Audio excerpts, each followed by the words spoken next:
Bueno, vamos a meternos de lleno en esto. Les damos la bienvenida a este nuevo análisis.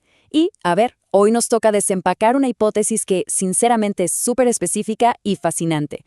No vamos a hablar de tasas de interés, olvídense de las políticas fiscales o de los medios de producción por un rato. Más bien, esta exploración aborda de manera totalmente neutral un texto fuente que nos propone una visión radicalmente distinta sobre las críticas modernas a nuestro sistema económico. La hipótesis de hoy plantea algo que nos deja pensando. ¿Y si ese rechazo tan vehemente a las estructuras económicas actuales no nace en los libros de teoría política, sino allá en el fondo de la psique humana? Es una aproximación bastante audaz, ¿verdad?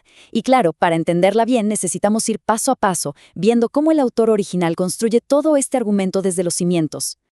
Para arrancar, el texto fuente nos lanza de entrada una frase súper provocadora. Un nuevo disfraz para la bolsa de la insatisfacción. ¡Wow! Es una de esas declaraciones que te marcan de inmediato el tono filosófico de todo el argumento. Básicamente sugiere que esas quejas sociales de hoy en día, ya saben, ese clamor constante que escuchamos en las calles o en los debates en redes sociales, son en realidad un ropaje, una máscara. Esa metáfora de la bolsa de la insatisfacción es literal y figurativamente pesada.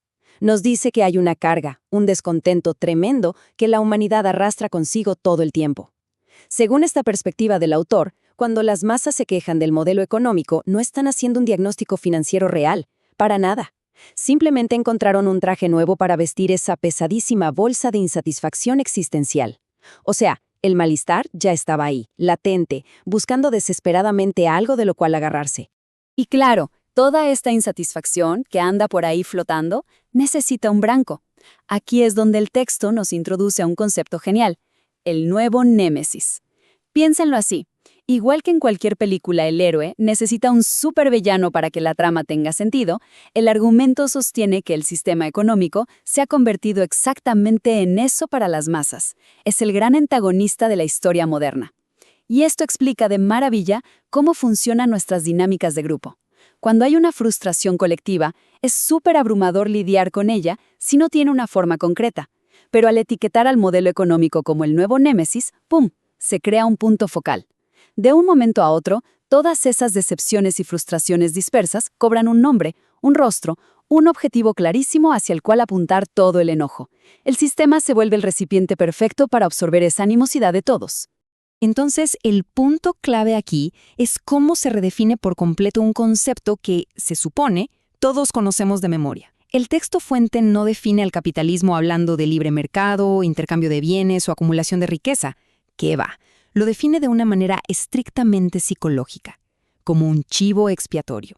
Es exactamente igual a cuando vamos caminando, nos golpeamos el dedo chiquito del pie con la pata de la cama y en vez de aceptar que fuimos torpes, le echamos la culpa a la cama por estar ahí.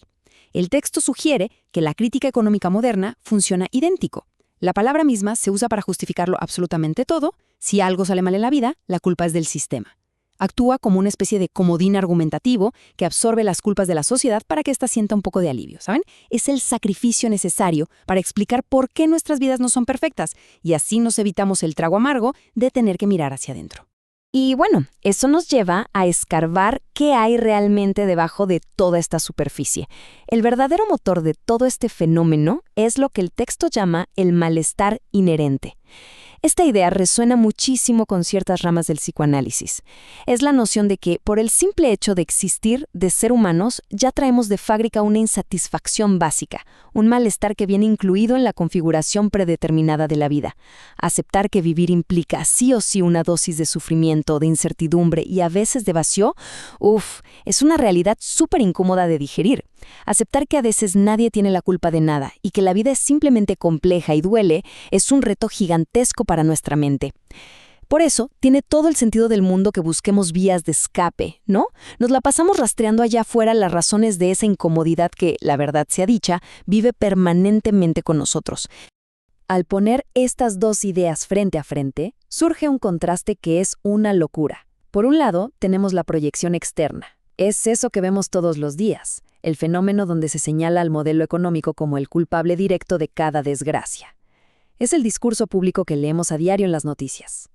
Pero, por otro lado, está lo que el autor considera la realidad interna, esa insatisfacción humana y algo que él llama, y me parece brillante, un imposible negado. ¿Qué significa esto? Básicamente, que le estamos exigiendo a la vida algo absoluto. Queremos una existencia sin un solo contratiempo, una felicidad que no se apague nunca o una justicia perfecta. Algo que, por pura lógica, es imposible. Y al negarnos a aceptar esa imposibilidad, al no querer ver que la vida tiene límites duros y reales, se genera una disonancia tremenda. Entonces, agarramos esa frustración gigantesca, la proyectamos hacia afuera y convertimos un límite existencial ineludible en una supuesta falla del sistema. Ahora, hasta este punto, hemos estado hablando de la humanidad en términos bastante generales, muy filosóficos. Pero agárrense, porque aquí el texto fuente da un paso enorme y deja atrás la filosofía para meterse en un terreno súper íntimo, el origen traumático. Y la afirmación que hace aquí es súper contundente.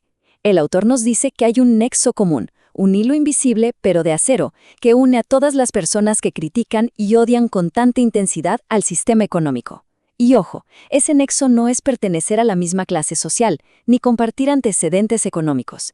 Es un trauma privado. Lo que plantea es que en la mismísima raíz de ese rechazo al sistema hay una herida personal, un origen traumático que altera por completo cómo esa persona interactúa con el mundo y cómo percibe el poder. De un plumazo, la conversación deja de ser sociológica y se vuelve netamente clínica. Para entender mejor este salto, el autor nos dibuja un perfil psicológico súper específico.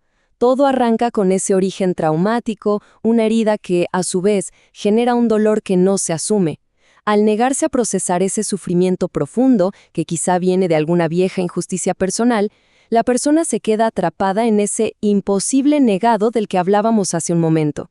Entonces, la narrativa que construyen en su cabeza no es la de un debate económico frío y calculador sobre finanzas, sino la de alguien que intenta sanar una herida súper íntima, pero usando un campo de batalla público. Visto desde este ángulo, esa intensa lucha contra el sistema se transforma en un intento casi desesperado por vengar o reparar una herida del pasado, usando el escenario político global como si fuera, como una sesión de terapia que nadie reconoce como tal. Es una perspectiva súper analítica y la verdad, muy desafiante, ¿no creen? Para ir cerrando este análisis, vale muchísimo la pena dejarnos con una pregunta clave rebotando en la cabeza. Si empezamos a observar la crítica política y social puramente a través de esta lente psicológica, ¿dónde termina exactamente el trauma personal y dónde arranca la crítica sistémica objetiva? La línea es finísima. Toda esta premisa que acabamos de desempacar sugiere que mucho de lo que hoy vemos disfrazado de activismo político podría ser, en el fondo, un mecanismo de defensa psicológico súper sofisticado. Pero a la vez, esto nos empuja a reflexionar. ¿Es realmente posible separar nuestras heridas y experiencias individuales de la manera en que juzgamos el mundo que nos rodea? Es un interrogante que nos invita a mirar mucho más allá de las consignas que repetimos y a buscar las verdaderas motivaciones ocultas detrás de lo que hacemos. Al final del día, ¿qué tanto de lo que le exigimos al mundo es, en realidad, un reclamo que nos estamos haciendo a nosotros mismos?